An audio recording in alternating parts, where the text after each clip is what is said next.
Homer Phone Reports, c'est la réparation de votre téléphone, le remplacement de vos batteries et l'achat de tous vos accessoires indispensables. 38 rue du Docteur Mougeot à Saint-Dizier. Le département organise le concours Les idées inspirées de la Haute-Marne. Soutenez et votez pour votre projet favori sur idées-inspirées.fr et tentez de lui faire gagner le prix du public. Les Hauts-Marnais débordent d'imagination et méritent que tout le monde le sache. Le département de la Haute-Marne vous présente votre journal.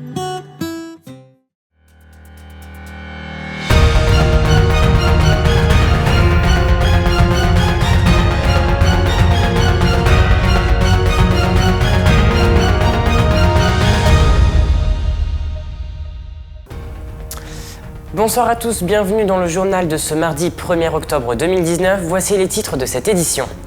Faire la fête sans alcool, c'est possible. Retour en images de la festifree de le début de ce journal. Bertrand Puységur présentait son 3e ouvrage ce samedi à la médiathèque de Saint-Dizier. La banque alimentaire Bragarde a été victime d'un cambriolage ce week-end, à suivre dans quelques instants. Et nous clôturons ce journal avec le trail nocturne organisé par les Portes de Meuse qui s'est tenu ce samedi soir à Héronville. Une soirée sans alcool consacrée aux jeunes s'est tenue à Ligny-en-Barrois ce week-end. Diverses actions de prévention ont été mises en place. De la danse, du rap et du freestyle étaient également au rendez-vous. Découvrez la préparation de cette soirée grâce à Lisa Lamorlette. Ce samedi au hall des Annonciates de Ligny-en-Barrois se tenait une fête pas comme les autres, oubliez l'alcool et surtout, il ne fallait pas avoir plus de 18 ans. La festifree célébrait ses 10 ans. Cette soirée s'adresse, vous l'aurez compris, aux adolescents et elle a pour but de les sensibiliser aux addictions avec comme organisateur principal l'ANPA, l'Association nationale de prévention aux addictions et addictologie. Une cause à défendre qui animait tous les bénévoles présents. Alors moi, de base, j'ai été assistant d'éducation dans un collège, donc avec la plupart des élèves, et c'est vrai que en tant qu'assistant d'éducation, on a affaire à ces problèmes d'alcool, de sexe, de drogue, etc. Moi, je trouve ça important et voilà, c'est pour le plaisir, les élèves, c'est un bon moment avec le groupe et on s'amuse bien, on passe une bonne journée.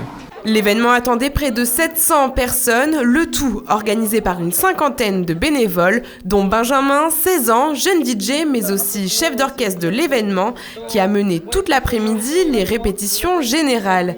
Une journée à 100 à l'heure pour ce jeune homme passionné qui n'en est pas à son coup d'essai. La musique, c'est ma passion, donc du coup, je m'amuse en le faisant. C'est pour moi mon loisir et un travail. Même si j'ai 16 ans, c'est quand même un travail parce que ça nous rapporte de l'argent, on achète du matériel, j'ai des bénévoles, enfin bref.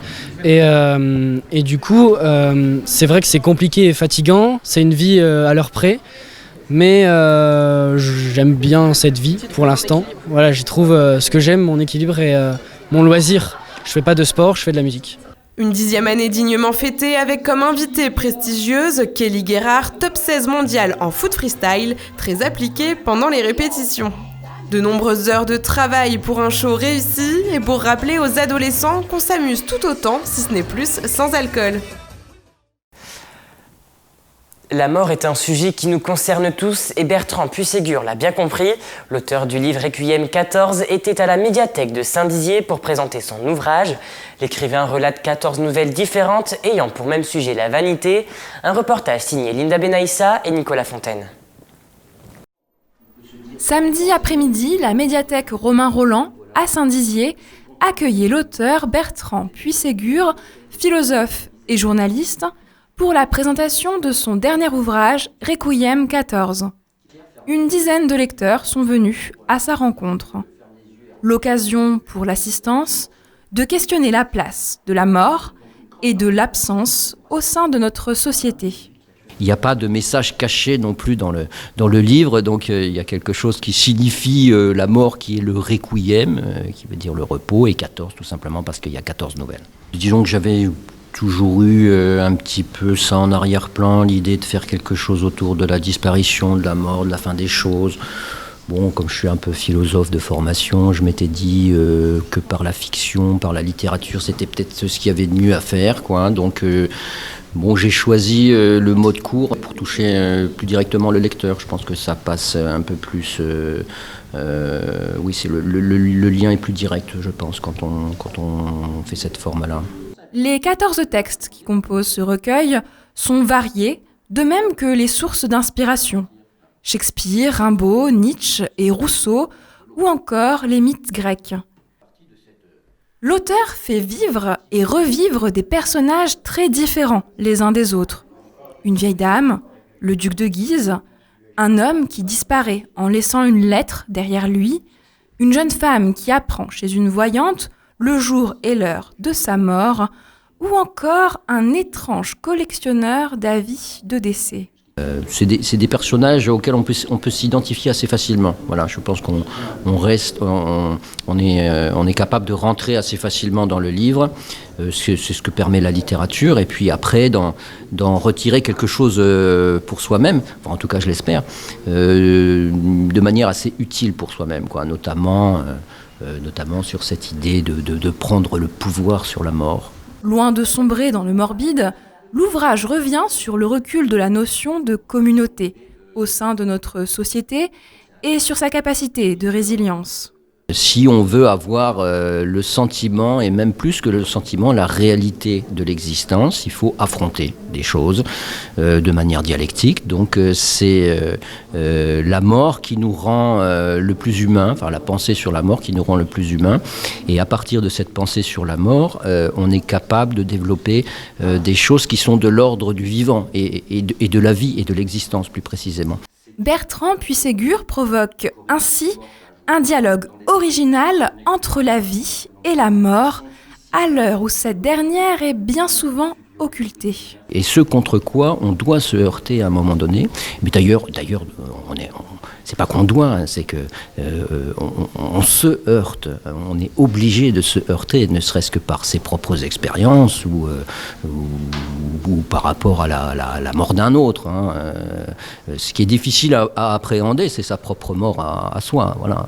Mais généralement, l'intermédiaire, c'est quand un autre disparaît. Hein. Et pas nécessairement la mort biologique, la mort physique. Ça peut être aussi quelqu'un qui disparaît à votre esprit, enfin, ou qui n'est plus là, tout simplement. Comment vous a influencé votre travail en tant que journaliste, finalement ? Oui, c'est plus par rapport à l'écriture. Hein. L'écriture du journaliste, bon, c'est une écriture courte, concise, à partir de faits, d'éléments précis. Donc ça, forcément, je pense que ça peut donner une matière, un matériau à l'écriture. Après, je pense pas être, dans Requiem 14 ou dans ce que j'écris, c'est pas de l'écriture journalistique non plus. Hein. Je pense que moi je me situe à la frontière de plusieurs genres, la littérature, la philosophie, le journalisme et également la poésie, quoi. Hein. Voilà, bon, ce qui donne à peu près ce que j'écris. 3 mots pour résumer votre ouvrage. Fiction, réalité et amour. Un cambriolage est survenu dans les locaux de la Banque alimentaire de Saint-Dizier dans la nuit de vendredi à samedi. Le rideau de fer a été forcé et une chambre froide ouverte. Sur place, Lisa Lamorlette et Nicolas Fontaine. Dans la nuit de vendredi à samedi, la présidente de la Banque alimentaire Bragarde a été réveillée par une tentative d'effraction dans les locaux situés rue Alfred de Musset. À 4h30, la télésurveillance de leur alarme l'a averti d'une intrusion. Sur place, la police constate une effraction. Le rideau de fer a été forcé, ainsi que l'ouverture d'une chambre froide. En 33 ans de présence sur Saint-Dizier, nous n'avons jamais eu aucun vol à déplorer ou d'effraction. Là, c'est écœurant. Ça n'a pas de nom, c'est de la lâcheté complète. Hein. Voilà. L'inventaire avait justement été fait ce vendredi, ce qui a permis à l'équipe de bénévoles d'établir la liste des denrées volées. Et donc on nous a volé pour 188 € de valeur brute de marchandises, ce qui représente 3 cartons de steak haché, un carton de beurre, des céréales, des coquillettes, enfin bref. Tout ce que nous, on doit donner aux associations pour nourrir les gens démunis. Donc c'est surtout ça qui me choque, c'est qu'on s'attaque... Vraiment, ils trouvaient quoi ? Ils espéraient quoi ? Trouver du homard ? Ce matin, la cinquantaine de bénévoles a donc repris le travail quelque peu écœuré. Pour rappel, la Banque alimentaire de Saint-Dizier fournit 43 associations dans les départements de la Haute-Marne et de la Meuse, ainsi que dans le sud marnais, ce qui correspond à plus de 7500 personnes dans le besoin. Plus de 300 coureurs se sont donné rendez-vous à Héronville ce samedi soir pour participer au trail nocturne organisé par la Codécom des Portes de Meuse, Linda Benaïssa et Antoine Regnault. Samedi soir, le sport était à l'honneur puisque se tenait la première édition du trail nocturne des Portes de Meuse organisé à l'initiative de la Codécom. La ligne de départ était installée à proximité de la salle des fêtes d'Héronville avec 3 courses au programme, dont 2 en soirée, les parcours des 10 et 30 km. La troisième, elle, de 1 km, réservée aux enfants de 8 à 11 ans, s'est courue dans l'après-midi. À un moment, il faut se décaler des autres. Donc on a trouvé cette idée en nocturne sur les territoires de Portes de Meuse, en plus la vallée de l'Assaut. Et la vallée de l'Assaut est riche en patrimoine, donc aussi avec des éclairages publics qui sont assez remarquables sur les bâtiments, sur les ponts comme aujourd'hui, vous pouvez remarquer derrière nous là. Top départ sur le son des tambours qui a rythmé une partie de la soirée grâce à la présence de l'école de musique intercommunale. Près de 300 courageux sportifs de tous les âges et de tous les niveaux étaient sur la ligne de départ des différentes épreuves, 60 sur le trail des 30 km, 30 pour celui réservé aux enfants et un grand succès pour les 10 km avec 210 participants, dont plus d'un tiers de participation féminine. Je suis débutante, donc moi j'essaye de m'entraîner. J'ai des jumeaux, donc c'est un peu difficile de trouver du temps, mais quand je travaille, je vais à la salle entre midi, donc j'essaye de courir 6 km. Et là, dernièrement, j'ai couru jusque 9,5, mais c'est le plus que j'ai fait. Donc en fait, mon 10 km, c'est la première fois. Plus la peur de la chute, de se prendre les pieds dans un obstacle, c'est plus le risque de blessure qui me fait peur. Vous vous êtes entraîné de manière spécifique pour ce trail ? Pour celui-ci, pas trop, j'avoue. Non. Pour les précédents, un peu plus. Là, on y va un peu plus confiant, on verra. Mais par contre, trail nocturne, oui, c'est la première, effectivement. C'est mon premier trail. Ouais. J'ai l'habitude de courir à pied, mais premier trail. Une préparation particulière pour l'événement ? L'entraînement que 3 fois par semaine et c'est suffisant. Moi je suis venu en touriste aujourd'hui.